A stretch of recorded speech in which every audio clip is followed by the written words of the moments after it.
how to define your path from employee to entrepreneur, what it looks like, how to take those first steps, and what is the right fit for you. Stay tuned, it will be coming right up.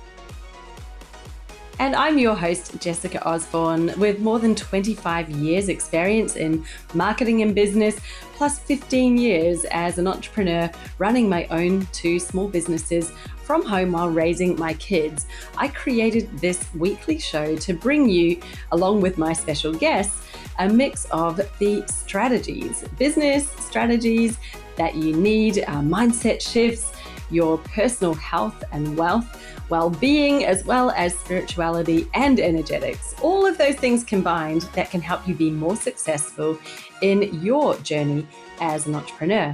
Made by women for women, this is your weekly dose of inspiration and motivation. I hope you enjoy it as much as I do.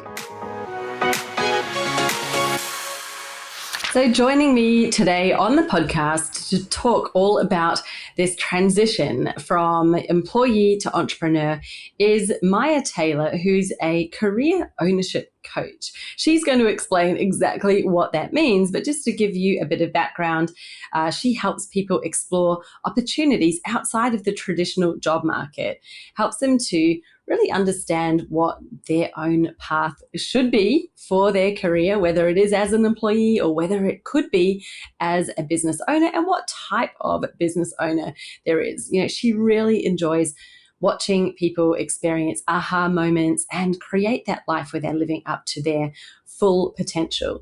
Maja is a certified professional coach. She has a bunch of tools that she talks about, some really great frameworks. Make sure you listen right through to the end, because right in the last moments, she drops some absolute gold nuggets, some questions that you can use to really explore where you're at right now and what that focus for you might be. So without further ado, let me introduce Maja to you, and I hope you gain a lot out of this episode. Enjoy. Amazing. So I'm here in the virtual studio with lovely Maja Taylor. Hi, Maja. Welcome to She's a Business Podcast. Oh, hi, Jessica. Thanks so much for having me. I was looking forward to this. Yes, me too. Now, you have a very interesting of what it is that you do, a career ownership coach. So would you be able to explain to us a little bit about what is a career ownership coach, and what do you do in your business, and how did you even get into this? Oh, great question. Before I answer that question, though, I want to say thank you so much, Jessica, for having me on. I enjoy your podcasts. I've been a listener, and I really appreciate all the knowledge that you're disseminating, the wonderful guests that you have on. I've picked up quite a few nuggets from them and from your podcast. So I want to just say to your audience, if you haven't done it already, go on and give Jessica 5 stars so she can continue her great work and keep sharing all the knowledge for all of you people out there who are wondering, what Thank is you. business ownership for me or not? Can I do this or not? Where am I in my life, and how do I even get started? You're such a fantastic resource, and I really appreciate it. And I just want to encourage your listeners to do the same. So thanks for having me on and for doing this. Yeah. So what's a career ownership coach? What do I do? So I'm a career coach helping you take ownership of your career, really. So what does that mean? I always phrase it as, wouldn't you really want to love what you do every day, most of your waking hours? And wouldn't you rather own your career rather than renting it from someone else or being dependent on what other people think of you or think of how much you're worth, or, when is the last time you got that promotion or were acknowledged for a really great project or, work that you did. This is you owning your career. That's basically what I help people do. So I work with career transitioners who maybe have flirted with the idea of, is business ownership for me? I'm not sure if I can do it, if I know how to. Maybe people who've thought about business ownership, entrepreneurship for a while and don't quite know where to start, maybe aren't aware of all the incredible resources out there. Entrepreneurship is a team sport. And I think a lot of people that I come across weren't aware of all the resources and support that is there. People like you, right? And just Yeah. so much knowledge out there, and I connect them to that after we spend some time reflecting inward of what do you really, really want to do when you grow up? Yeah. And that changes all the time, right? Yeah, definitely. I love that you called it a team sport. I was like, I have never thought about it like that before. And what a great analogy, because it is such a team sport. It really is the most hard thing to do on your own, as I discovered. And gosh, if I had or met somebody like you years ago, it would have just been so useful, because I spent, so sorry, just deviating off the path here, but I was like, I always knew I wanted to own my own business. Like when I was a teenager, I remember going to a job interview, and the guys asked me, where do you see yourself in 5 years? And here I am at 18. I was like, I see myself owning my own business. And here I was applying for a job as his PA, which I was going to be terrible at. But anyway, I didn't think I'd get the job. So I was just literally answering every question totally honestly. And then he hired me randomly, which was funny. But I was, that was me at 18. And I think for the next, gosh, it would have been 15 years or more than that, I would have like, what could a business be? I'd see opportunities everywhere. My husband and I would spend all of these like road trips, spitballing ideas and coming up with, strategies for businesses. And they would, have this amazing journey while we were in the car. We'd literally get out, you go back to work, and then that idea would fizzle out into nothing, right? But that was me. And it took me so long. I think then I got so bogged down and focused in my career, and, then thinking, well, this is the path to where I want to be, that, I squashed that sort of little entrepreneurial side of me for so long until I was in my early 30s, and I was like, I'm going to give it a go. But of course, I tried to do it all myself with no help. Yes. It's like a team sport, and that was not the best idea. Well, I think a lot of your listeners can probably relate to that. I tried to take a stab at it on my own too, and it's hard to do it on your own when you still have a full-time job that's very demanding. Maybe you travel for your job. Maybe you have a family, right? That all takes time. So how much energy do you have to have left over at the end of the day to really think about creating something completely new? That's tough, right? So there's several paths to get into entrepreneurship. So you can do your own startup where you have all the creative ideas and do it on your own, and because you think your gift needs to come out in the world, more power to you, right? I found that to be a really tough way to get into, because you have to wear all the hats, right? Your marketing, your sales, your operations, your quality control. You got to do the hiring, and you just have to do everything. Mm-hmm. And maybe for you that startup space doesn't feel right. So then it's buying somebody else's. Do you buy somebody else's baby that's already been built? There's a business in place. Mm-hmm. Maybe it has a client base already. We have cash flow already. It's maybe a little bit easier, but then we're talking a lot more startup capital, right? You're investing in somebody else's baby. They're going to want to see a return on all their work as well. And then there's something more turnkey. That's kind of what I specialize in, right? Whether that's small business, somebody has figured out the template that works. If you plug and play the business in a box, for example, like a franchise, right? Yeah. Then you'll be successful if you follow the template. It's often an easier time for people who transition out of the world of work, working for someone else, into entrepreneurship, because you have so much more of a framework. You have support, there's training, there's guidance, there's people helping you, not fall flat on your face with your first marketing. That was my toughest, marketing and sales. I'm just not good at, and I'm still not good at it, but that's okay, right? I have help and support in that. Yeah.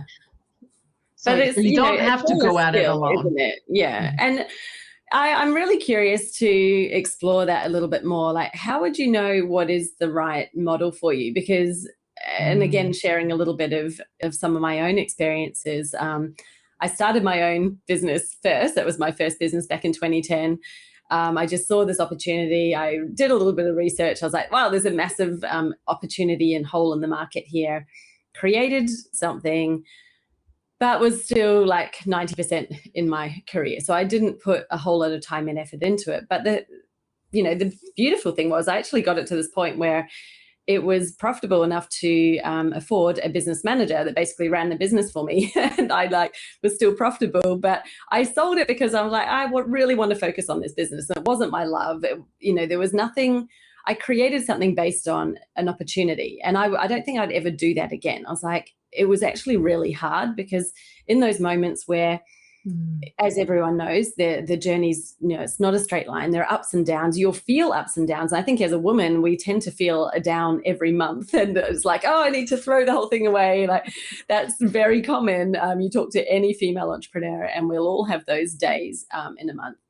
It was during those times, I just was like, that was really hard to pick myself up and keep going with it because I didn't really love it. Like, I'd just done it because I could see a great opportunity. I was like, wow, someone needs to do this, so I'll do it. And so that was one kind of way of thinking about it. I think a lot of people go into business like looking for the opportunity, the smart thing, the hole in the market. And I'd say, well, if it's not something that you really love, then, really think carefully about it because your business exists. Like, it's not something that you just create and then and off it goes on its own. It's not even like a child that leaves the house. Like, you literally will have it for as long as you keep doing it. Carefully about what it is that you do, not to stop you doing it, but just to make the right choice there. Because I've heard so many people say they've kind of created a prison for themselves or another job for themselves. It just feels like another chore. And it's like, yeah, there's a difference between working for yourself and I think really creating your own dream. And when we say dream, it always sounds so superficial, but I mean that honestly, in that you have a dream to own a business. It's why you want to do it. Really, what does that actually look like? It's not just about the money, because that that euphoria comes and goes in a moment. It's like, do you actually care about this? Do you want to be doing it all that time? So how do you help people decide, is that, what sort of business should I start? Should I, go into something where it's my own IP, like I've got a vision and I want to create it and make a difference? Or if I'm going to go into a franchise model, or if I'm going to buy a business that already exists, there's still those sort of layers of, is it something that you really love? Because no matter which one you choose, it can still feel like not the right fit. So how do you help people navigate that? Great question. So I have to say, I am all about passion. Find something that you will enjoy doing, and then it won't quite feel like you ever go to work. But there's a caveat, right? This is also a misconception that people will, I'm going to create my own business, and because I'm passionate about, I don't know, teaching children, how to read and write. I just love that age group. And this is a space I've always excelled in. I have the skill set. I really want to do this. But you always have to remember that you're a business owner too, right? A lot of people go into business because they're really good at something. They're an expert. They are specialized in a certain skill set. And the world really needs what they have to give and their passion. But there's this caveat. If it's a business, you have to remember to work it as a business. So I will say this. So starting with passion is great, but most people that come to me, that's not where they start. Their pain point is so high because either they were just laid off. There was just, this is the fourth downsize, capsize in my career in the last 5 years. I just talked to a client. How much longer am I going to do this? Right? I know even if I find another job, and the economy is there's a lot of instability in the market right now. It seems much tougher to find your next role, and it takes longer for people, right? So my classic client is career transition, have just been laid off again, or I have not been recognized for any of my work. They've been promising me promotions, but They just, cut the budgets. It's those pain points where they feel like their career is stalled or they're not acknowledged for the great work they do. The company has been bought out by PE and now certain roles have been eliminated. They have double the work with, of course, not double the pay. Or they see, okay, 6 months from now, my boss let me know that my position is going to be eliminated. I have to start, figuring out what's next for me. Yeah. So most of the time people come to me when they're in that pain. And working with me is really an opportunity to just take a step back. Whether you're in the passion space or in the pain space, let's really ask some honest questions if this is the right direction for you to go in, right? When it's the passion space. If it's the pain space, I don't want your frustration clouding you, right? So I use assessments. I use a DISC assessment. I use career questionnaires and just other checklists to kind of explore. Where are your interests? What do you need out of your career so you can live the life that you want to live, right? Let's build your career around your life and not the other way around. Yes. I currently live in America, and especially in America, people spend a lot of time at work. Yeah, absolutely. So wouldn't you want that time to be spent in a way where it brings you joy, it benefits you, it helps you grow, you meet great people, you feel like you're making a contribution, right? You're having an impact. What does that look like to you? So we'll explore things like, what kind of lifestyle do you want, right? Maybe you have a family. Maybe you're headed towards retirement and you want to spend more time with the grandkids. Maybe you finally want to go on this cruise around the world that you've been dreaming about for the last 10 years, and you just need more balance, right? Most people come with that desire. Or is it you still need to make up ground for your retirement, so then you can ride off into the sunset, but the current paycheck or savings that you have aren't going to get you there.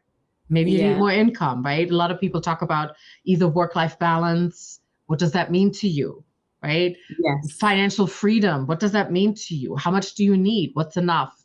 Or what is the gap that we're trying to close here? So kind of exploring some goals around that. And I will get in the nitty-gritty with you. So the clarifying of your goals is definitely first. I want to start with the end in mind. Because I want to be intentional about the models we explore. Just like you were saying, there's so many out there. What's the right fit? Exactly. So rather than us just throwing spaghetti on the wall. Because there's so many options. It's like that. And I think I love that you said that, because I take the exact same approach, when I'm working with, a business owner on their marketing strategy. It's like, this is not just about making sales. This is about what is it that you're actually creating, and are you going to enjoy it once you've created it? Because if what you're creating is going to require you working 60 hours a week, but you've gone into business because you want to spend more time with your kids and maybe you want to exercise and have a bit of a lifestyle, that's not the right option for you. Like, what you're selling isn't going to be the right option, but you can still get to that revenue goal another way. It's just like, there are so many different ways to do it. It's more about apply the right strategy so you get the outcome that you want. And I feel like that's, to me, one of the biggest mistakes people make within their own business and how they're defining it. And now I'm hearing from you, it's sort of like a really big mistake that people make even when they're deciding what type of business they want to run or how they're going to go about it. Because they just, would you agree that people are focused mostly on how can I make money?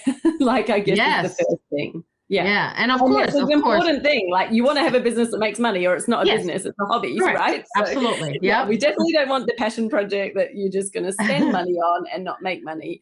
That's not a business. So absolutely agree with you. It needs to be business worthy, but there's no one right way and there's not one single choice. So what is it like when people are starting and they're thinking, okay, so I'm now seeing that there's lots of different possibilities of the, type of business. I could start my own. I could get a franchise. I could buy one that exists.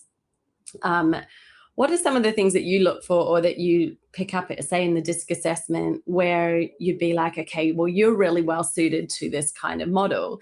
And then do you kind of start there and then go down into like, what might that be?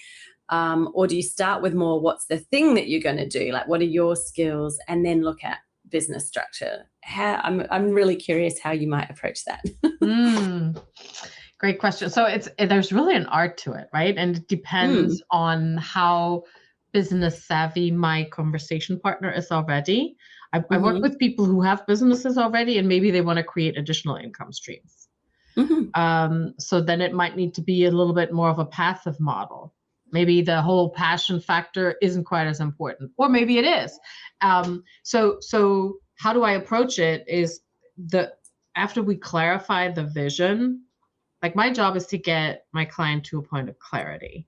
And by the way, the two assessments that I mentioned, I will give a freebie to your listeners today. Like if you reach out to me on either my website, majataylor.com, and that's Maja with a J, or you reach out to me on any of the social media, whether it's Instagram, LinkedIn, Facebook, and book a call with me, I will give you a free disc assessment and a debrief.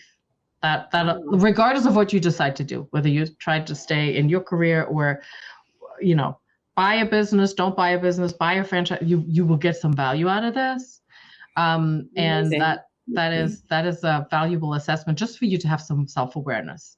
I think most people don't take that time and space to really reflect. How do I like to work? What is my communication style? What are the things that even motivate me, that make me get up Monday morning, both feet hit the ground running, and I'm off, excited to go do what I'm doing now, right? How do we find that sweet spot? The disc kind of helps give direction. And then the career questionnaires and kind of the coaching journey that I take my clients to really clarify that. It kind of narrows down the scope. So also, how do you want to work, right? Do you want to do something full time? Do you want to work remotely, virtual? That seems to be like the virtual nomad seems to be the fashionable thing to do. But I still need enough people who want to have a store or a brick and mortar, or, wellness is a big area that people want to get into. It's just become more important. Maybe you love working with animals. If you like working with kids, maybe you'd like to do that. Some people like to look after, senior folks and help them just navigate their phase in their life. So maybe you like home improvement. Maybe you're a DIY person and you like remodeling your house or decorating or whatever. Maybe that's your hobby or passion, right? And coupled with how they want to work, that's kind of how I narrow it down, and try to find an opportunity that's interesting for them to learn more about. I'm not claiming to be a matchmaker. I'm not. But there's thousands of opportunities out there. Let's help you learn about the right ones. So this is really kind of charting the learning journey for them. And then they will pick up things that they probably would have never looked at on their own. Right? And throughout that process, you get clarity on which is the next best step to take. It's so important to do that, process. And often there are things that you probably haven't even realized are right in front of you. I think the funny thing I notice, and I definitely had this myself as well, is you almost overlook the stuff that you already do that you're really good at. And when I'd been thinking about my second business, I had actually been in conversations with a franchise business for Pilates studios, because I really love Pilates. I was going to one and I was like, yes, I could do that. And I wasn't a Pilates instructor, but I kind of was like, well, that's no barrier. I don't need to be one in order to own a studio. And then it was like literally, I was in those chats looking at it. It was all looking really good as a business model. But I had these moments where I was like in the shower going, I'm just thinking about marketing and branding, thinking about businesses. And I was like, okay, I could just do that for my own business, but I just had this real desire to help other people. Like I was seeing it everywhere. I was thinking about it without even it being a job or anything. And I'm like, couldn't I just do this as my business? Like it was so in front of me that I actually had been blind to it. And I was like, oh, that makes so much sense. It's sort of like, oh, dummy, you've been doing this your whole life, as in my professional life. That it can be a business, but I had been sort of trying to find new ideas and opportunities sort of outside that I hadn't even really noticed what I already had. And I think that could be something. Do you see that happening with people where they kind of don't even count their own, like what they already are good at, what they're Absolutely. already, like what you could think about, talk about, it's like when you have a conversation with someone and they ask you a question, you're like, whoop, there's a cat. I'm just like, can't stop talking because you're really interested in it and you want to help people. Or maybe it's something that you're just really interested in. There's often so much that's right there that I think, those assessments sound like it's going to help people maybe see the invisible that's in front of them right now. Yeah.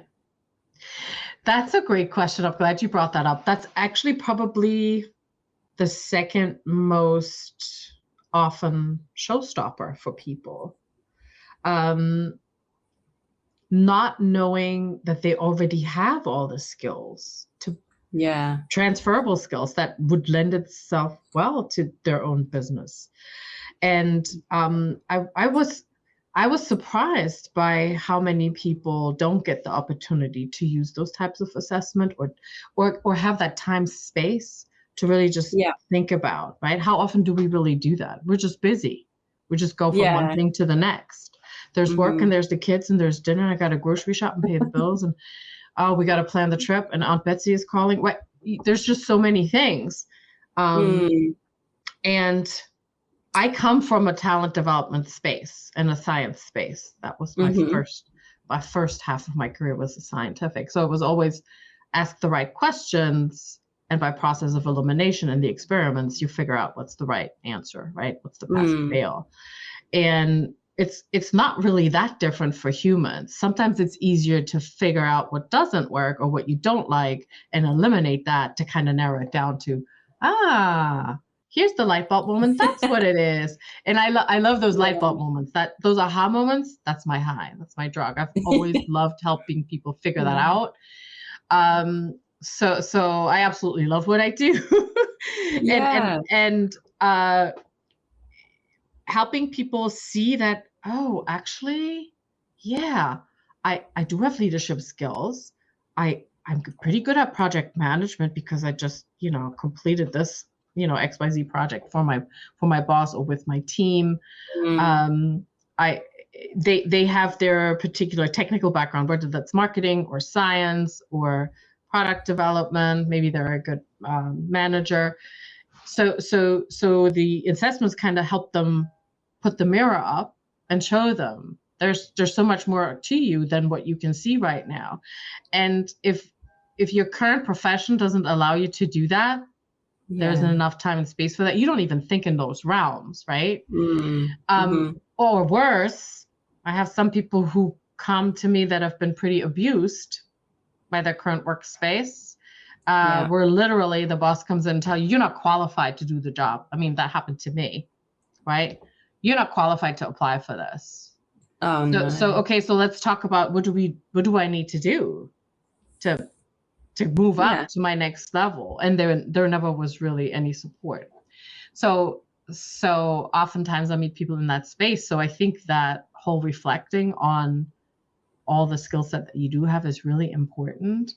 And then we'll find something that matches you. And maybe there are skills that you still want to learn or grow. Most people come to me saying that, you know what, I just feel so stuck here. I don't feel like I can grow anymore. And then, this might be your next chapter. Let's explore. Yeah, there's always more. Like, you can never really stop learning. And especially if you're thinking about going into your own business, like, wow, get ready, strap in, because you're going to be learning the whole time, right? I mean, it's incredible how much there is, and you still feel like you're a beginner. 15 years of doing this, I still feel like I'm a beginner. And I'm like, when are we going to get to this point where you don't feel like a beginner anymore? I don't think that'll happen. You'll be bored then. You'll find something new. I'll be bored. I won't like it. Then I'll quit. No, I need something new. There's so much. And I think, like you were saying before, you can finding your transferable skills definitely can show you a path, but it's also like, don't be afraid of the skills that you may not have yet. Like, maybe you've never done marketing before or sales before. That doesn't mean that you can't be a business owner and start a business. Like, they are skills. That just means that you learn them. Everybody learns them, and you might find that you actually can be far more natural at it than what you realized. I think we all tell ourselves things like, oh, I'm not good at that, or I'm not a salesperson. Yes. But how many people say that? I think the majority of people, there's very few who say I'm great at sales.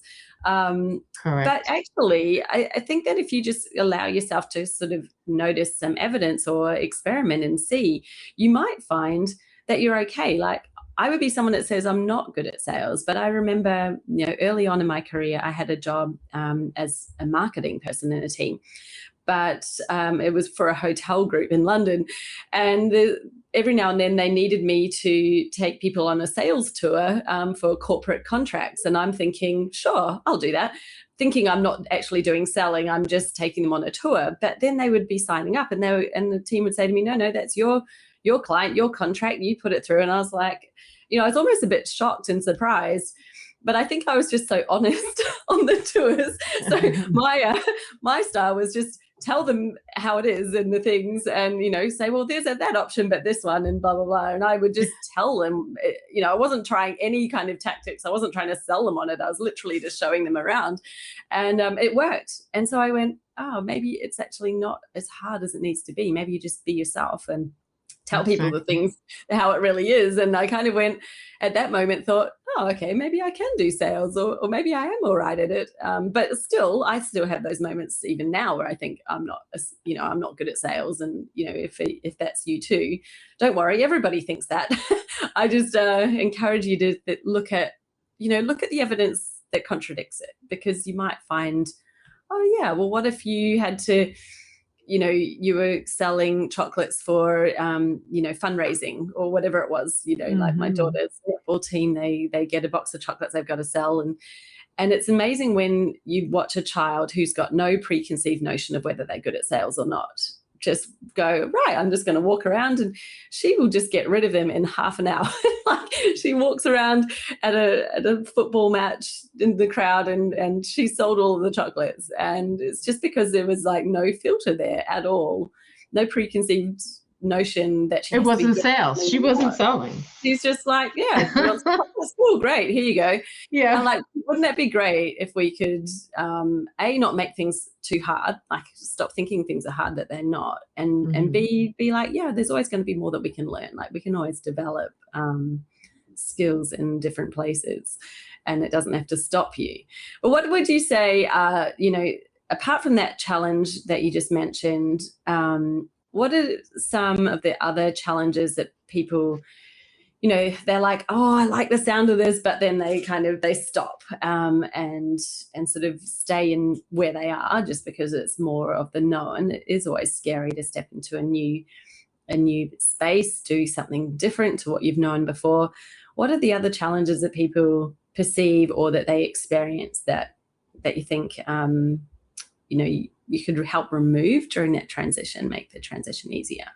You mean other than I can't do this because I'm too stupid, or I'm too slow, or I don't even know where to start? Yeah, there's all this like I can't, or the self-doubt, or and you think that you're the only one with the self-doubt, right? That's right. Like, you are. Everybody thinks I am such an imposter and such a fraud. Yeah. Oh my gosh, who's going to listen to me? Who's going to listen to this podcast, right?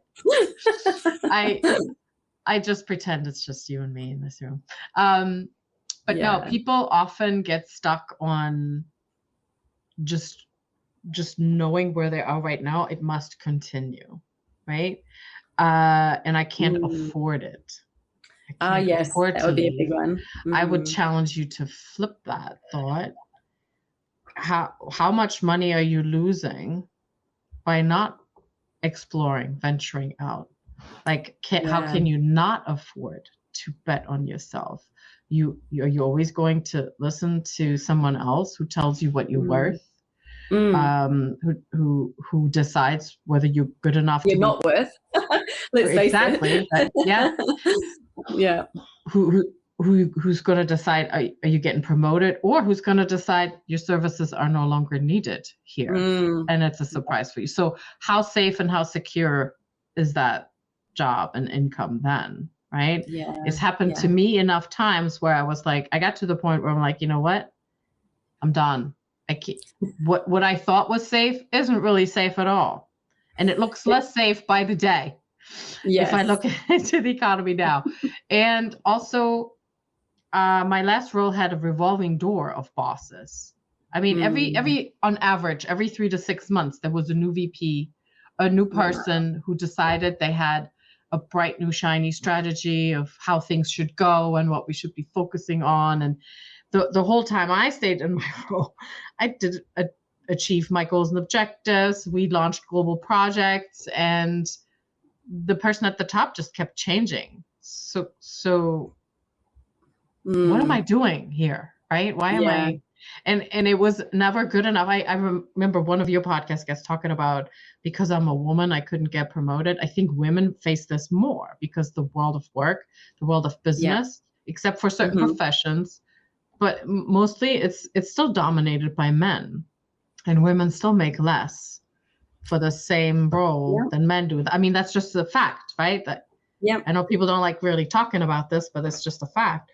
So are you going to continue to let that limit you, or are you going to take your skill set that is significant and take it to benefit you, rather than building somebody else's dream? Go build your own, and know that there is so much to learn before you make that step. It'll be a safe transition. It'll be a journey where you can feel confident in the decision that you make.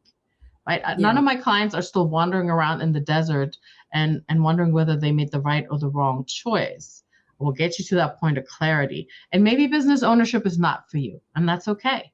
And then we'll celebrate that. If you answered that with clarity through all the tools and resources and, assessments that we took, that's fine. And I will connect you with, people that can help you with next steps. But if business ownership is for you, know that you don't have to go at it alone, right? If you think, I am bad at sales, I am bad at technology, that's one of my pet peeves, right? I'm like, if my computer breaks, I call my son, or I know, and it'll always do things when you're least expecting it. Like, right. But let's just say something goes awry. I have somebody that I can call, even if I'm, traveling or at the beach somewhere. I don't have to drop everything I'm doing. I know there's somebody that can help me because I have that backup. Yeah. So that's nice. Know that you don't need to go at it alone, and that there is support out there for you. So I think the I can't do it is probably one of the bigger ones, and the I can't afford it is another big one. But the education around, how do I fund my business ownership path? How do I do that? Is part of our learning journey. So you will learn a lot about that section too, because, well, we're in business, to be profitable and make money. And to some people, how do you get there? That's intimidating. The investing in yourself, that's intimidating. We'll learn about that and make it less intimidating. Absolutely. And, all of these things, it does take that bit of bravery where you go, well, no one knows what the future holds. You don't know, is it going to be what even's going to happen tomorrow? No one knows that. And I think that it's that's what everyone's scared of, right? We're always scared of the future. But once we can kind of come to terms with that, it's like, well, you can create it, right? So if you just stay where you are, carry on thinking what you are and don't do anything, don't change, then you're going to still be where you are, essentially. It'll be a different day, a different year, a different month. Or you can decide, well, I'm going to shape that future, because every action or decision that you make essentially then shapes the future. But it is almost yours. I think so many people feel so trapped, right? You kind of feel trapped in circumstance. And definitely when you're in a job, I know I definitely felt that. And I think that was part of me rebelling when I finally left. I was like, oh, I can't be trapped in here anymore. And like you had that experience of people saying, you're not qualified for that role. I had someone saying to me some things like, well, if you've got a child at home and you're working a day from home, you can't do this job. I'm like, I've already been doing it. So you're like, when you're like, this is insanity. We're having a crazy conversation here, but why am I even here having this conversation with people who are so small-minded that they can't think about it? You just go, well, that's not the place to be. Or you choose to stay there. It's like, well, that's your choice. No one's ever making you. You're not a tree. You're not rooted to the ground. You can move if you want to. And I think, you will know deep down, like we said before, I think we were chatting before we turned on the recording about entrepreneurship. And I think people who kind of have that inclination, like you have it, and you know whether you have it or not, and whether or not you activate it, that's your choice. Like I said, I had it ever since I was a kid, and it took me a long time to actually take action on it and do it. But I think that it's almost like once you do activate it, you know whether it is the right thing for you. You probably already know before you're going to make that choice whether you have that in you, because otherwise you wouldn't be thinking about it. You wouldn't have had that thought in the first place if it wasn't part of you. We're conditioned, right? What are we told when we're kids, right? You go to school and you study hard, you get good grades, you get yourself an education, and then you graduate and you go to college. And then when you go to college, and sometimes maybe you don't go to college, that's fine too, but you go and you work hard. And you get a good job. And you get a good job. That's what you do, right? That's the matrix. So how true is that belief for you? Is that really what you believe, or did somebody else put it there? So I have to say that I've met entrepreneurs who then, and I say this now too, they can't go back working for somebody else because either they're so creative that was stifled at work, or they are so independent and that was stifled at work, right? Yeah. Or they really like the money and the income that they're bringing home right now, and the wealth and the equity that they're building for themselves, can't go back to work, right? Or maybe it's all of the above. So maybe it's the freedom, the time freedom that you get to decide that you can go to your kid's soccer game, or you go to the doctor's visit with your husband or whatever, right? So you are in control of your life. To me, that was the biggest one. The whole freedom component, that was the biggest one. And then, of course, the money is nice, right? Of course. Yeah. It's crazy when you think about it, because, our whole society and system, ever since, the Industrial Revolution, and they needed workers for the factories, it's like the schooling is created to create workers. And so the people who do well at school, they're like, the A players, they come out and then they work for C players who are like the entrepreneurs. I've heard that. And you look around and you're like, obviously it's not always 100%. Sometimes the A player is also the shifter and changer and someone who's got the vision. But, we're schooling people and we've all been through it. So it's like, we were taught how to be good employees. And I look back and think everything that we were being done, it's like, ask permission for this, ask permission for that. Can you go on holiday? Oh, not unless you get permission for it. Do you want to do anything? You're always in this mold. And then if you dared to try to be a little bit different or push the boundaries a bit, that was like not a good thing, right? As an employee, you kind of pulled into line for that.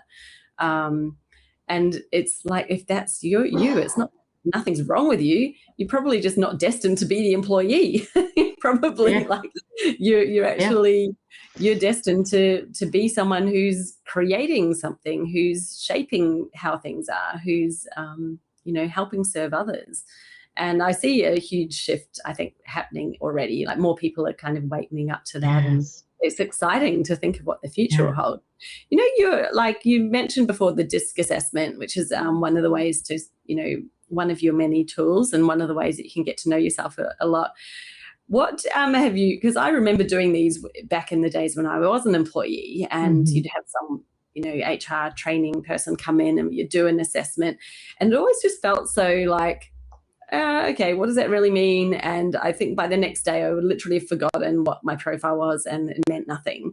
And then as an entrepreneur, the difference was incredible. I would do an assessment as just a person and looking at it from, my own strengths and my business.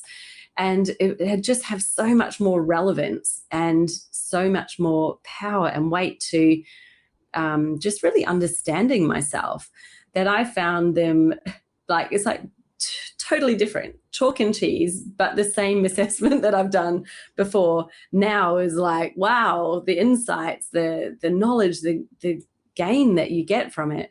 Now I've just found so much higher. Do you see other people that experience that? They kind of come in and they're like, oh, I've done that before, or, that type of thing. And then go through the process and have some incredible sort of insights just because of a slightly different take on it that they're having? Yes, for sure. There's always right time, right place, right? And when the student is ready, the teacher will appear. And in every interaction, we're like a student and the teacher, like just right here, right now, right? I'm learning things from you, and hopefully vice versa too. Yeah. It's the assessment that you took 2 years ago or 10 years ago. You were in a different space in your life.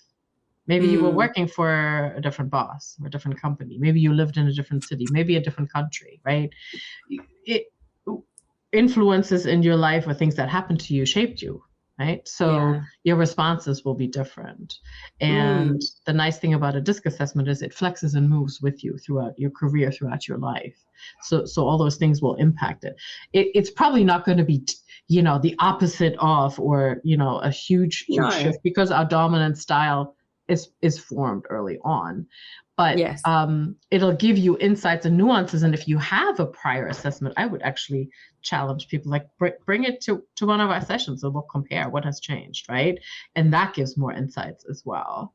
So this is just one of the things that we use to help us make decisions, but it's not the only one. Because I always want to caution too, it's only an assessment. There's you as the person, you are the driver here. This is your journey. You make the decision, the best one's for you.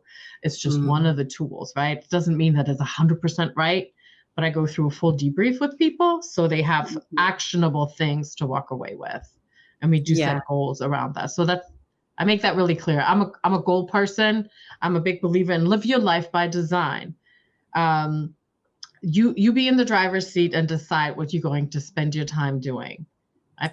Time is the only commodity that we don't get back. And we sometimes squander it. So be intentional about where you put your attention and where you put your energy, right? So, and the assessments can help give you a direction. It's not the answer. You have to get the answer, but it'll help you give a direction. Yeah, it's so true. It's like it's a tool, and you don't have to kind of take it on and go, well, that is me then. It's like, I always find with those, it's how you look at it and what you're going to take out of it. What is the gold that's in there that you might not have known or fully realized, or something that you can gain from it. I think people get worried about being told who they are from an assessment, from a tool. It's like, no, you still decide that. You decide how much of it's true, how much is accurate, or what parts. But I think it's really good to do them and just explore, well, what is there that maybe you didn't see before. If you have done it before, like you say, I'm pretty sure I get the same outcomes from that one each time, but there's something new that comes to light that sort of like that stands out. I think when you do it, like, oh yeah, I hadn't really paid attention to that bit before. And like you say, it's because it's the right time that something's prompting you to explore it, and it can often just be that little nudge. Maybe it helps with the self-doubt. Maybe it helps with the decision, the direction, because everything that you gain, that knowledge you gain, the more you know about yourself, the better decisions you can make. Right. If you're willing to go on that journey, I can guarantee you will surprise yourself. I had a client last year who her background was marketing, and through our assessments, she realized that, oh yeah, I am good at this, and I'm good at And I really enjoy working with seniors, and I really enjoy working with my husband. Surprised, she felt like she wasn't seen, or not that doesn't work for everybody. Some couples, they like, their separate careers, and then they go do, the happy married couple stuff, travel or whatever, or the kids. That's a different track. But she discovered that her career in marketing up to this point really helped her start a estate sales company. And she enjoyed her community and interacting with the people who were just transitioning out of their houses, right? Or liquidating business with them. She's just really thriving now. And that was something that she didn't even consider before. She was thinking about, I'm a marketing director, and that's my skill set, and I need to stay in that lane. I had another client who his background was engineering, and he after our journey of discovery, this was several weeks, he ended up choosing a dog walking and pet sitting business, and he decided to do that with his children. They were grown kids, and he wanted to spend more time with them. So now it's dad and the kids building this business, and they're having a blast. And awesome. And he came from an engineering background, and I mean, automotive industry. So this is a very different industry, a very different environment, and they're thriving. So that's why I'm saying, just have an open mind, because you will surprise yourself, and how your existing skills can apply to that particular business model. You might fall in love with something that you never thought about. Actually, I want to say probably about 90 to 95% of my clients that end up going into business ownership end up in one they would have never thought of on their own. Yeah, wow. That's why this journey of discovery is just so important. So important. Yeah, absolutely. And that, like, skills and knowledge can be so transferable so much further than what you originally think, right? Because what your original context is, there's a whole raft of different contexts that you could apply to it that you probably aren't doing, just because that's not what you're used to. You're used to looking through the lens that you already have. That's amazing. So Maja, I'll definitely have the link in the show notes for your socials, your website. You said if anyone reaches out, mentions She's the Business podcast, that you're going to provide them with a free disc assessment and debrief, which is so incredibly generous. I want to really thank you for that, and make sure people are listening. Please go and do it. Like, even if you've done it before, like I said, I've done some in my corporate life. Trust me, even if you still are in a business, as an employee, but you're starting to think, well, wow, is there something else out there for me? Do it, because you will gain something different from it when you're not just applying your current job context to the outcome. When you're thinking about it in a broader sense, and of yourself and what's possible in your life, you will absolutely gain far more from it. So I really encourage you to do that. Is there any other final piece of nugget of wisdom that you'd love to leave people with, Maja, before we wrap up? Well, I would say, look at your 5 major life corners, right? Look at your health and wellness. How are you doing in that? And what's your level of satisfaction there? Some people have weight loss goals. Some people have fitness goals, or, I need to age better, or whatever it is. Think about that corner in your life and how your current career and lifestyle is supporting that. Think about your financial well-being. That's another corner of well-being, right? Does your financial life support what you still want to do? What about your own self-development, your growth, your connection, your spiritual connection and growth? Think about that corner. What is your level of satisfaction there? And how does your profession, your current profession, support that? How does if you're already a business owner, does it really allow you to thrive at the highest level? Then your relationships, that's another big corner, right? Look at all your relationships, the intimate one, the close family ones, maybe to your kids, to your parents, your circle of friends. And then, the outer ring is more like the other associates that you have, or people that you kind of occasionally see. How do they help you better, right? Because I'm sure you've heard the saying, you are the average of the 5 people that you surround yourself with most. Do they help you still grow and stretch? Do they support? Because sometimes this is one thing we didn't really touch on so much. The friends and family mean well. They love you. They know you. Maybe they care enough about you that they don't want you to get hurt or fail, but they also have their own preconceived notions. Don't let somebody else's idea of who you are or what life should look like limit your own ideas. Make sure it's your choice. This is one life. You get to live it.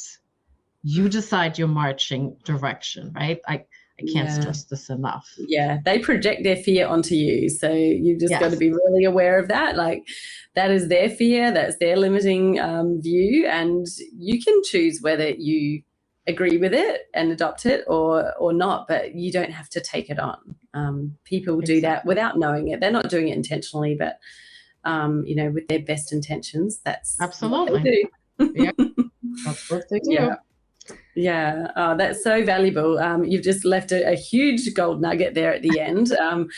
Wow. There you go. Like, press pause, go back, replay, listen to those corners of your life again, and just ask yourself the question, if you're out walking, maybe just pause between each one and really ask yourself, how is that going? And if you're at home, it would be a great way to do a little bit of journaling. If you've just got 5 minutes now, just sit down with your pen and paper and jot down what's coming to mind, because these are the places, whatever comes up, that's what you've got to explore. That's sort of like your breadcrumbs, right? You're on the trail. And obviously Maja is really well experienced in helping you to find the breadcrumbs and to explore them and see what's there for you. So absolutely reach out to her for another chat if you'd like to get some help and take that further. But thank you so much for being here today, Maja. I really appreciate your time.